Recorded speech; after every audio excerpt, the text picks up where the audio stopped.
ពាក្យចាស់គេប្រើជំនាន់មុនខ្ញុំក្មេងមកប្រើជំនាន់ក្រោយ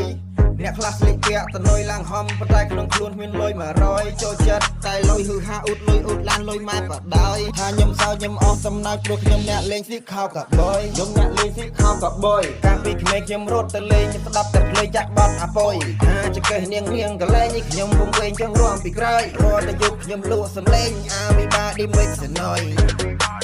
តែខ្ញុំកាន់មីក្រូស្រែកហូជើងជន់លើស្តេក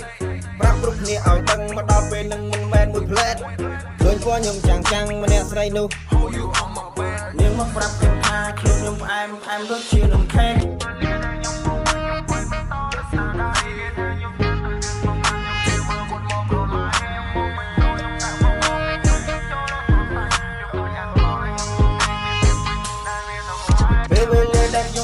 ខ្ញុំវាយបន្តនៅស្នាដៃគេថាខ្ញុំស្ងាត់ឬគេសម្លាប់ខ្ញុំទិញអាវុធបប្រឡ័យខ្ញុំបកមកចូលខ្ញុំដាក់មកងពេលខ្ញុំជ្រៀតចូលដល់សរសៃប្រៀបដូចអាសរដៃខ្ញុំសរសៃជាពាក្យពេចន៍ដែលមានតម្លៃ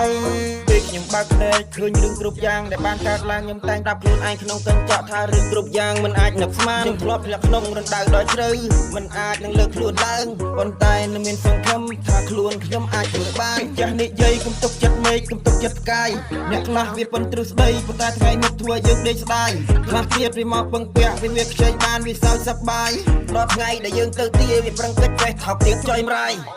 ហើយថាជីវិតនេះវាមិនទៀងខ្ញុំតែងចម្រៀងទៅជាសមេតាមមិនតាមវាហាមមិនហាមខ្ញុំបត់ខ្ញុំបានដូចត្រូវមកក្លេកាលពីមុនរូបខ្ញុំពិបាកប៉ុន្តែឥឡូវគេសុំសញ្ញេថាពីមុនជាក្មេងកំសត់ឥឡូវមានប្រពន្ធនៅស្រុកទេថាជីវិតនេះវាមិនទៀងខ្ញុំតែងចម្រៀងទៅជាសមេតាមមិនតាមវាហាមមិនហាមខ្ញុំបត់ខ្ញុំបានដូចត្រូវមកក្លេកាលពីមុនរូបខ្ញុំពិបាកប៉ុន្តែឥឡូវគេសុំសញ្ញេថាពីមុនជាក្មេងកំសត់ឥឡូវមានប្រពន្ធនៅស្រុកទេ